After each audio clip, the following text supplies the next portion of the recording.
My name's Grace. And I'm Caitlin. And this is this week's episode of SESN. There's been a lot of events going on at Piketon High School this week, such as the juniors are getting ready to take an ACT review. You can sign up in the guidance office. The dates are Friday, February 8th from 8 to 12, and that will be the test.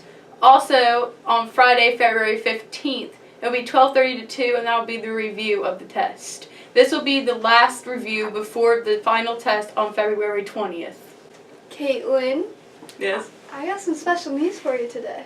Okay. It's very awesome, exciting news. Right, what is it? Caitlin, I have some very exciting news for you. Alright, let's hear it. Braden Wooldridge signed with Ohio Northern University today to continue his education and golf career. Well, congratulations, Braden! Yeah! Give it up for Braden! Speaking of sports, let's take it up to Savannah, where she will be interviewing the Lytle twins. Thanks, Grace and Caitlin. Today I'm here with the Lytle twins. How has your senior season gone? I would say we kind of underperformed from what I thought, but we're bringing it back. I would say that we started off pretty not so good, and then we've been doing really good so far, and I'm hoping that we can make a good tournament run. How do you feel about your season coming to an end? I feel pretty confident going into tournaments. I think we're 8-1 right now, heading into tournaments, so we're going to get a couple tourney wins. I feel like I want to play as many games as possible because I don't want to sit in, but I think that we are ready for tournaments, and I'm sure we'll do us pretty good. And what advice would you give to the underclassmen? Just give everything your all. You're limited on the games you have. Not very many people can play at the next level. Just give it your all. I'd say never take it for granted. Always try, every practice, every game, because eventually, before you know it, it's going to be over, and then you'll be like us and be kind of sad. Yeah. And the most important question, when are you going to cut your hair? Well, everyone asks me that question. Honestly, I think it's just a lifestyle. Business in the front, party in the back. Okay. That's right. Thanks, Grace and Scott. Back to you, Grace and Caitlin. Thanks. Caitlin, do you like turtles? Oh yeah, I like turtles. I just love turtles. They're just so cute. Yeah, they are. Yeah. Well, I heard that Avery Dixon has some awesome information about these turtles. Let's take it out to Avery Dixon at Zons Corner Middle School about the turtle tracking. Thanks, guys. Since August 1st, Miss Haynes' 5th grade science class has been tracking sea turtles in a race to see who will win. And they've also been Skyping one of the turtles quite often. Harrison, could you come tell us about the turtles?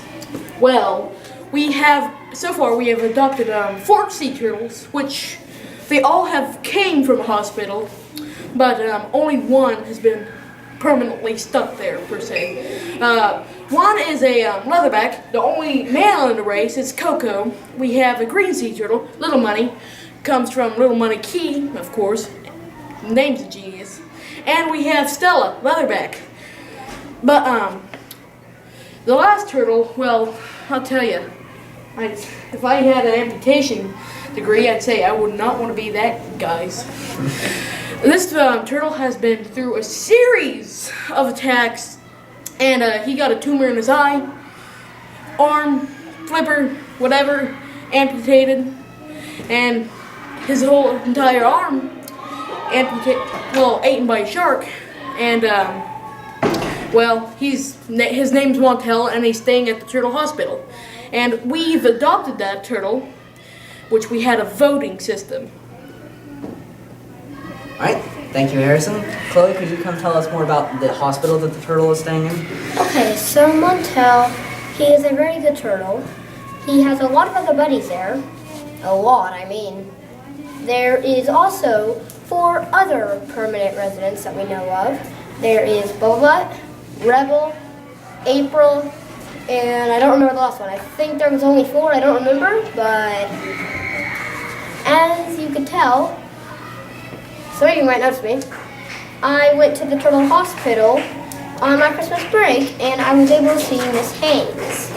Whenever I went there, I had a great time. I was able to see our adopted sea turtle, Montel. I was the first one who got to feed him. And this was my clue for my Christmas gift. That's a little cast. And then I got this from the Turtle Hospital. And then I have all my other turtle things. So, and as you could tell, I'm a turtle lover. Me too. Yes, I love you are. turtles. All right, thank you, Chloe. You're welcome. So it sounds like this class is really having fun with these turtles. Yeah. Sky pulling them, waiting to see who wins the race. So, yeah, back to you guys. Well, actually, Thanks, Avery. Cheyenne is doing a story about the powerlifting meet last week. Let's see what she has to say. Thanks, Grace and Caitlin. This past Saturday, Piketon hosted our team's first powerlifting meet of the season. Colton Penwell broke the boys' record for top bench with 325 pounds. Michelle Knoll broke the girls' record for top bench with 215 pounds.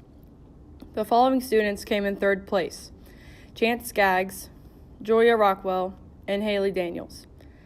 Second place was Bryce Wooldridge, Sammy Savage, Easton Lansing, Mason Van Hoy, Colton Penwell, Maddie Legg, Shelby Bruckheimer, Chloe Little, and Mary Williams. First place was Riley Williams, Macy Conley, Hannah Bay, Michelle Knoll, Sebastian Fout, and Stephen Hartley. The boys placed third overall, and the girls placed first overall. Their next meet will be February 23rd at South Point. Back to you, Grace and Caitlin.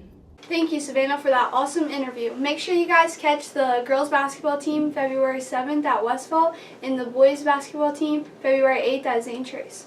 Now let's take it out to Bryce for our final story of the week. Out to you, Bryce. Thanks, guys. Piketon High School's Hamilton Club went to Pittsburgh, Pennsylvania to go see the Broadway production of Hamilton. Students left on Thursday the 24th, and the next morning were treated with a question and answer session with the members of the cast and a series of student performances, all possible by EduHam, a program created to help students learn about Hamilton and American history. 39 students were chosen to attend the performance in Pittsburgh, and students from 14 of them were chosen to actually perform on stage before the show began. Kelsey Boulay, Bria Smith, and Bryce Carino were chosen from Piketon and got to perform on stage. After these events, the students got to see the Broadway production of Hamilton for an extremely low price of $10 a ticket. This would not have been possible without the head of the Hamilton Club, Mr. Clinker, who, partnered with EduHam, made this possible. Back to you guys. I got blood on my hand and I don't know what it's from. Thanks, Bryce, for that insight on our trip to Hamilton. Thank you guys for tuning in on this week's episode of SVSN, and join me and Katie Girl next week.